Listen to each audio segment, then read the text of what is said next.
Hello. Should you homebrew your world or should you use published modules?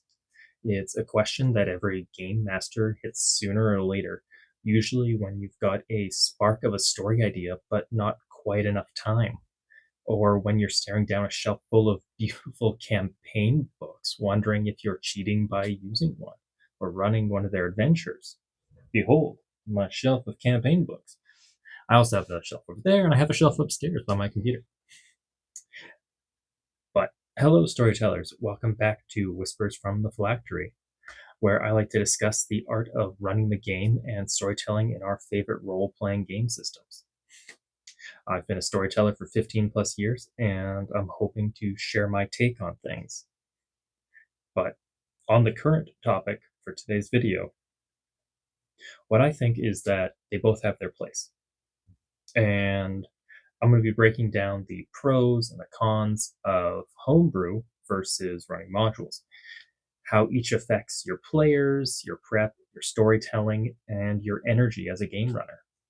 So grab a drink, settle in, and let's talk about finding the right balance between creativity and structure. So, number one, what is homebrew? A lot of people know this one, but homebrew it gets tossed around a lot, but it can mean a lot of things. For some people, it's tweaking an existing system. You homebrew a rule, you just do a modification. Like infamously, 3.5 and Pathfinder 1 grapple rules. For other people, homebrew is building an entire world from scratch, writing your own lore, your own monsters, your own pantheon, and possibly even your own mechanics. Homebrewing is the sandbox of GMing.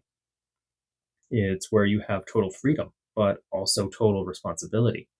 You can build anything you want, but that also means you have to build everything you want.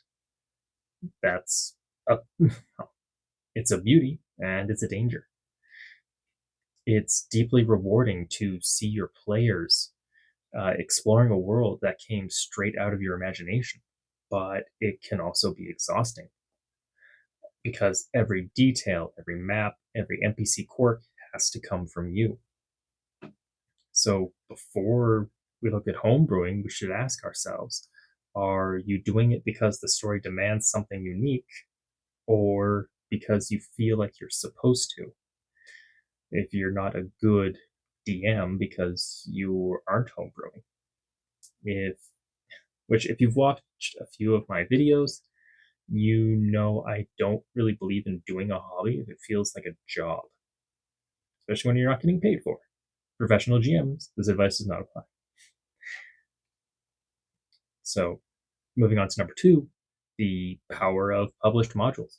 On the flip side, published modules often get unfairly judged by our communities. There's this myth floating around that real GMs don't use modules, that it's somehow lazy or uncreative, and I don't find that true.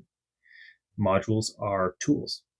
They give you structure, pacing, and hopefully professional. There's some debate about Wizards of the Coast in recent products, but it gives you a backbone to lean on, especially when you're busy or you're tired or you just want to focus on running the game rather than building a game. Think of it like a pre-built stage. You can still bring your own lighting, your own costumes, your own actors, but you don't have to construct the theater first. That work is already done. Good modules are also full of lessons too. They just by studying them, they can teach you pacing for the system that they're running in, encounter balance, story design. You can study them and learn how the well, how the professionals handle these things in that system. Running a module can make you a better GM, especially early on. I know a lot of my start was in published modules, and I'm a bit of I will kindly call myself a rules sage, that I like to know all of the rules of a system. Well, not all the rules, most of the rules of a system I'm playing in before I play. I got one strand of hair. There we go. So, sorry, I looped. Now we're going back. The best part of modules is it's all there for you, and you can always customize it to your liking. Even if you're using a published world, it doesn't have to feel cookie cutter. You can insert your own NPCs, your own backstories, or rewrite the ending entirely to suit your party.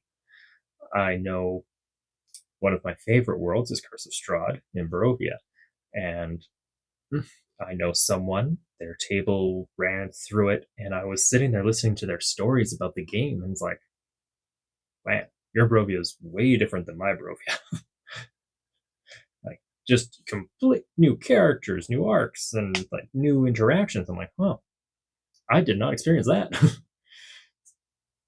So that's all to sort of say modules aren't a crutch. They're a scaffold and a tool. They're something to build on, not hide behind. Of course, if you need to, they're also there if you're running low on time and you just need something. You still want to get together with your friends and play a game. You can pull out a pre-done module, either Adventure League or Pathfinder Society, anything like that. A shorter, published, like one-page adventure. You can run through that in an evening, afternoon, evening, doesn't matter. So, segment 3, uh, time, energy, and player expectations. Let's get practical. Your choice between homebrew modules often comes down to time, energy, and expectations of both the GM and the group, although less so in the group. If you're working full time, you're managing life, and you're just trying to keep a weekly game running, or you're dealing with mental health issues, home brewing an entire world, it can, well, it'll really burn you out fast. It can burn you out. Some people, that is their creative outlet and it gives them energy. Other people, it'll burn you out. And that's where published adventures shine. Less prep, more play. But if you have a creative itch, if world building feeds you instead of draining you, then homebrew can be your creative outlet, a way to personalize every single element of the experience. And I mean, you should also consider your players. Some groups love a detailed lore and a sprawling ongoing world. Others just want to play without needing to learn a new pantheon or to cipher custom mechanics that the GM introduces at either the start of the session or the start of a short arc. For them, the pre-established worlds of Faerun and Galarian, Greywatch, Greyhawk, Greywatches, and Dragon Age. Dragonlance. My brain is getting muddled now. The different pre-established worlds offer a solid backbone. They know what to expect, so they don't have to worry too much about that. They worry about their characters and what's going on directly in front of them. So part of that key takeaways for parties is ask what excites your players. You might be surprised how little they care about whether it's your world or someone else's world. What they remember is how they felt playing in it and if it felt alive to them or in their imagination. I mean, because it's great if you write a 10-page backstory about the kingdoms in your world, but if they don't care, that sucks. That sucks. Post it online. People will care.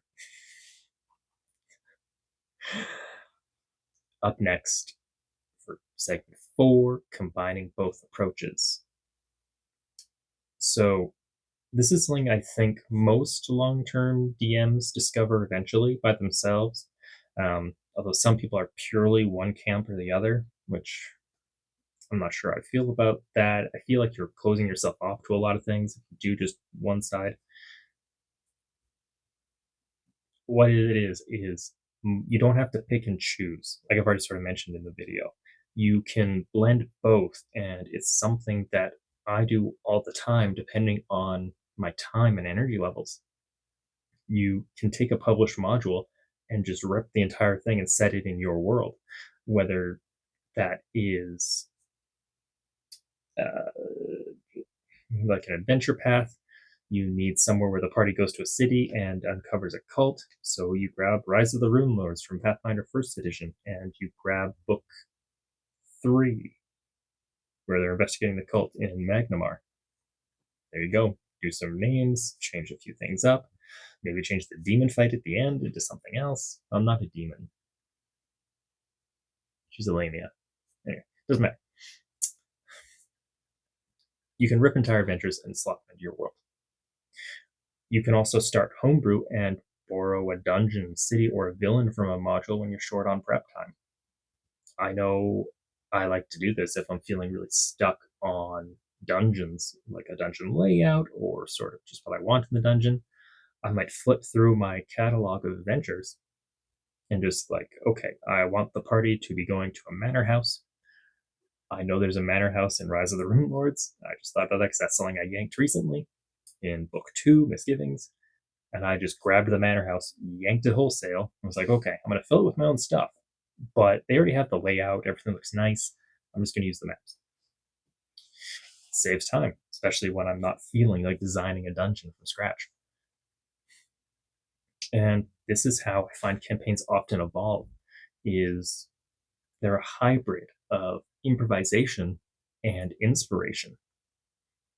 So let's just say you're running your own world, but you want a solid mid-level dungeon.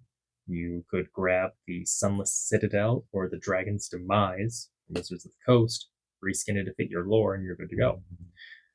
Or maybe you're running a module, but, and this is the flip side, you want to add a subplot about one of your players' backstories. And that's something I encourage. That's homebrewing inside a structured world. If you know that the character really has a tie to this particular place or something going on, you can change. You can alter the story to focus more on that aspect, moving clues or moving NPCs, just that their affiliation changes a little bit. This is also why, if you're running a module, it's a good idea to read the entire thing. That way you can actually do this. Ideally, you read the entire series of modules, but that's a long time for adventure paths. It's something I wish I did when I ran Rise of the Rune Lords, because there's a bunch of callback stuff, and I did not because I was lazy, and that's how it usually goes. But it's useful. It's useful. It's always useful to know more about the game if you're running it from a module. Sorry, circling back. This middle path gives you the best of both worlds. It gives creative freedom without overwhelming prep. Generally, I'm more of a proponent of a homebrew setting or homebrew area within an established setting, like I like to run on Galarian. And then occasionally I might grab a dungeon or NPCs that are good. Less so NPCs, because I do like to do things like, oh, there's this country that no one's really known about, blah, blah, blah. Anyway, ignore that part. We're here. Do this thing. This is the setting. But it's the Bulgarian world with the gods and everything. That's all the same. At the end of the day, it's not as much about who wrote the setting for your players. It's about how alive it feels at the table. And that sort of comes to the next segment, the heart of it. Segment 5, why we run games. So here's something to keep in mind that I like to try and keep in mind. And I just touched on it, I've been reiterating it. Your players don't care how the world was made. I shouldn't say that. Some might care. Some people might have a version like, oh no, I don't want to play any published modules. It has to be the GM and he has to do all the work himself. That's fair. I don't agree with it, but it's fair. Most players, and I, don't care how the world was made.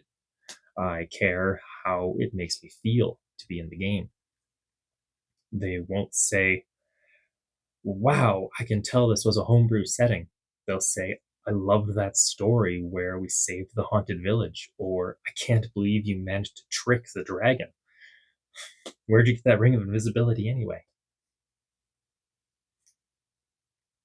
It's always nice to be acknowledged for our homebrew work, but I find most of the time, especially with drop-in games, It's not going to come up.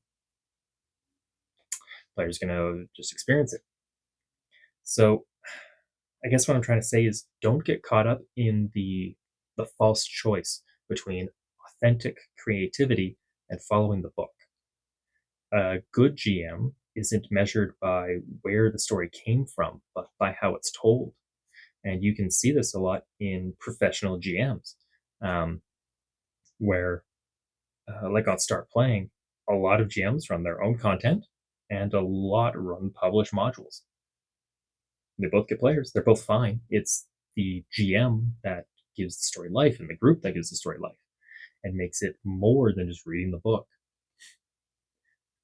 So in the end, it's run things that bring you joy, run what makes you excited to sit down and roll the dice because your excitement is contagious. That's what players respond to. And it's not whether your world has a custom pantheon or is printed by Wizards of the Coast or Paizo or any of the indie publishers. Um, it's it's how you feel. It's the motivation, and emotions are contagious.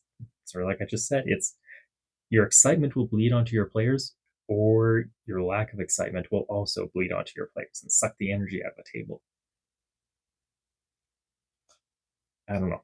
I think in the end, whether you're running the latest published campaign or a world built entirely in your own imagination, remember that both paths are valid. Both are creative in different ways, and both can be amazing when run from heart, or from the heart with heart. English no work today. It's almost dinner time. I'm hungry. You're not less of a GM for using a module, and you're not automatically better for homebrewing everything. I know a lot of people will be elitist and say like, "Oh no, I've never run a module before. To me, that's nothing. It's not D&D, or it's not role-playing games." And it's like, yeah, okay, you can have your opinion. This is my opinion. If you've stuck around this long, thank you for listening to my opinion. I hope I didn't drive you off with that part. The choice between running homebrew and running a published module is about what fits your life, your energy, and your table preference. If, I mean, that's sort of it. If you stuck around this long, thank you. Consider giving this video a like. It really helps.